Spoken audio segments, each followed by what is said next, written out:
பகவத்கீதை அத்தியாயம் 1. குருஷேத்திர போர்க்களத்தில் படைகளை கவனித்தல்.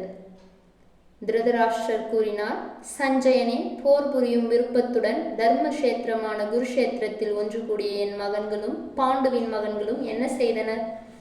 சஞ்சயன் கூறினான், மன்னரே, பாண்டுவின் மகன்களால் அணிவகுக்கப்பட்ட படையை மேற்பார்வையிட்ட பிறகு மன்னன் துரியோதனன் தன் ஆச்சாரியரை அணுகி பின்வருமாறு கூறினான்.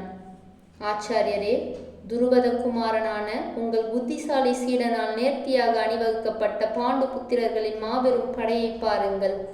அந்த சேனையில் பீமனுக்கும் அர்ஜுனனுக்கும் சமமான வில்லாளிகள் பலரும் இருக்கின்றனர்.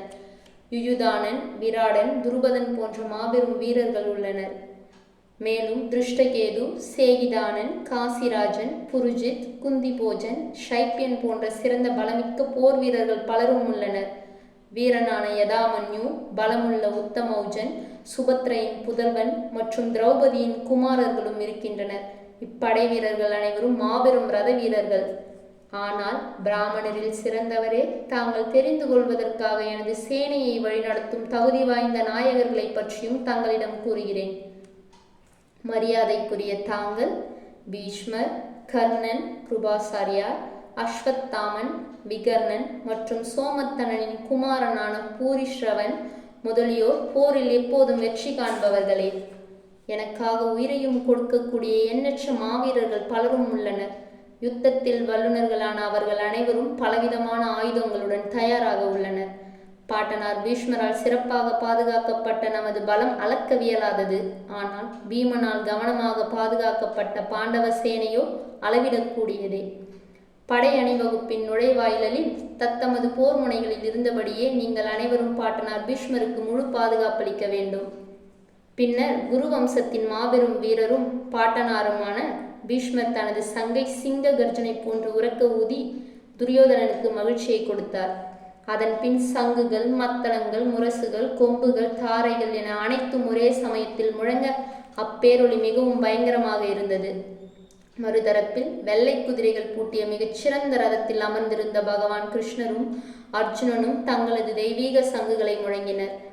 பகவான் கிருஷ்ணர் பாஞ்சஜன்யம் எனும் தனது சங்கை முழங்கினார். அர்ஜுனன் தேவதத்தம் எனும் சங்கையும், பெருந்தீனிக்காரனும் வீரதீர சாகசங்களை புரிபவனுமான பீமன் பவுண்ட்ரம் எனும் அச்சமூட்டும் சங்கையும் முழங்கினர். குந்தியின் புதல்வரான மன்னர் யுதிஷ்டர் அனந்த விஜயம் எனும் சங்கையும், நகுலனும் சகாதேவனும் சுகோஷம், மணிபுஷ்பகம் எனும் சங்குகளையும் முழங்கினர். பெரும் வில்லாளியான காசிராஜன், பெரும் வீரரான சிகண்டி, திருஷ்டத்யும்னன், விராடன், வெல்லவியலாத சாத்தியகி, துருபதன், திரௌபதியின் புதல்வர்கள் மற்றும் மாவீரனான சுபத்ரையின் மகனை போன்ற பலரும் தத்தமது சங்குகளை முழங்கினார்கள். மன்னரே, பல்வேறு சங்கொலிகளின் முழக்கம் பேரொலியாக எழுந்து பூமியும் வானமும் நடுங்குமாறு எதிரொலிக்க திருதராஷ்டிரரின் மகன்களுடைய இதயங்கள் சிதறிப்போயின. அச்சமயத்தில் அனுமானின் கொடியை தாங்கிய தேரில் அமர்ந்திருந்த பாண்டுவின் மகன் அர்ஜுனன் தனது வில்லை ஏந்தி அம்புகளை எய்ய தயாரானான். மன்னரே, அணிவகுக்கப்பட்ட படையில் திருதராஷ்டிரரின் மைந்தர்களை கண்டவுடன் பகவான் ஸ்ரீ கிருஷ்ணரை நோக்கி அர்ஜுனன் பின்வருமாறு கூறினான். அர்ஜுனன் கூறினான், வீழ்ச்சியடையாதவரே, போர் புரியும் ஆவலுடன் இங்கே கூடியுள்ளவர்களில் எவர்களோடு நான் இந்த மாபெரும் போரில் ஈடுபட வேண்டும் என்பதை பார்க்கும்படி தயவு செய்து எனது ரதத்தை இரு சேனைகளுக்கு மத்தியில் நிறுத்தவும். கெட்ட புத்தியுடைய திருதராஷ்டிரரின் மகனை மகிழ்விக்கும் விருப்பத்தோடு இங்கு போர் புரிய வந்திருப்பவர்களை நான் பார்க்க வேண்டும். சஞ்சயன் கூறினான். பரத குலத்தவரே, அர்ஜுனன் இவ்வாறு கூறியவுடன் பகவான் கிருஷ்ணர் அவனது உத்தம ரதத்தை இரு தரப்பு சேனைகளுக்கு மத்தியில் கொண்டு நிறுத்தினார். பீஷ்மர், துரோணர் மற்றும் உலகத் தலைவர்களின் முன்னிலையில் பார்த்தா, இங்கு கூடியிருக்கும் குரு வம்சத்தினரை பார் என்று பகவான் கூறினார். போர்க்களத்தின் இருதரப்பு சேனைகளின் நடுவே நின்றபடி தந்தைமார்கள், பாட்டனார்கள், ஆச்சாரியார்கள், மாமன்கள், சகோதரர்கள், மகன்கள், பேரன்கள், நண்பர்கள், மாமனார்கள் மற்றும் பல நல விரும்பிகளுடன் கூடியிருப்பதை அர்ஜுனனால் பார்க்க முடிந்தது. குந்தி மகனான அர்ஜுனன் பலதரப்பட்ட நண்பர்களையும் உறவினர்களையும் பார்வையிட்ட போது கருணையில் மூழ்கி இவ்வாறு கூறினான். அர்ஜுனன் கூறினான், எனது அன்பு கிருஷ்ணரே, போரிடும் உணர்வுடன் என் முன் கூடியுள்ள எனது நண்பர்களையும் உறவினர்களையும் கண்டு என் உடல் அங்கங்கள் நடுங்கி வாய் உலர்வதை உணர்கிறேன். என் உடல் முழுவதும் நடுங்குகின்றது, மயிர் கூச்செறிகின்றது, என் வில்லான காண்டீபம் கையிலிருந்து நழுவுகின்றது, தோல் எரிகின்றது. இனியும் என்னால் இங்கு நிற்க முடியாது. என் மனம் குழம்பி என்னையே மறைக்கின்றேன். கேசி என்ற அரக்கனை அடித்தவரே, கிருஷ்ணரே, கெட்ட சகுனங்களையே நான் காண்கின்றேன். சொந்த உறவினரை இப்போரில் கொள்வதால் என்ன நன்மை வரும் என்பதை என்னால் காண முடியவில்லை. எனது அன்பு கிருஷ்ணரே, இதில் பெறக்கூடிய வெற்றியையோ ராஜ்யத்தையோ இன்பத்தையோ நான் விரும்பவில்லை.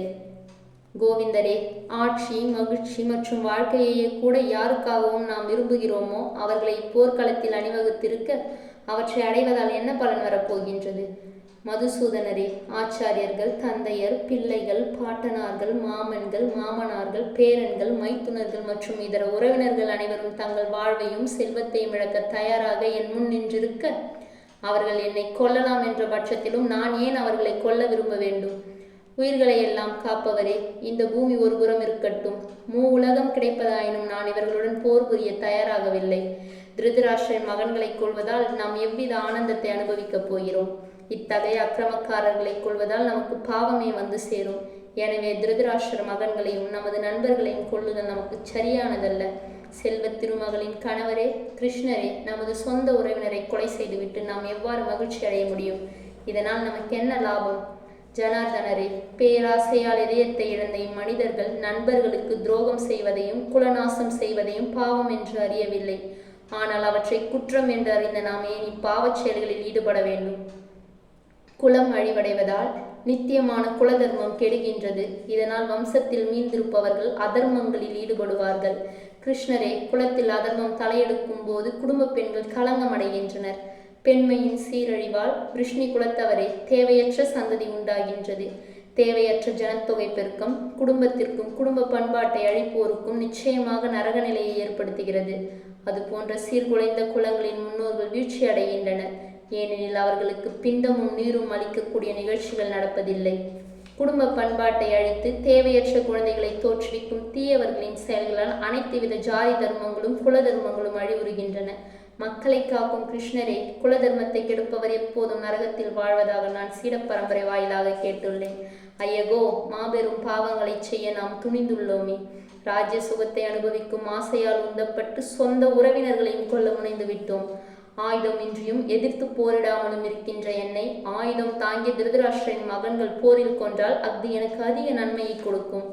சஞ்சயன் கூறினான். போர்க்களத்தில் இவ்வாறு பேசிய அர்ஜுனன் தனது வில்லையும் அம்புகளையும் ஒரு புறம் எறிந்துவிட்டு ரதத்தில் அமர்ந்து விட்டான். அவனது மனம் சோகத்தால் மூழ்கியுள்ளது. இத்துடன் குருஷேத்திர போர்க்களத்தில் படைகளை கவனித்தல் என்னும் 1ஆம் அத்தியாயம் முடிவடைகின்றது.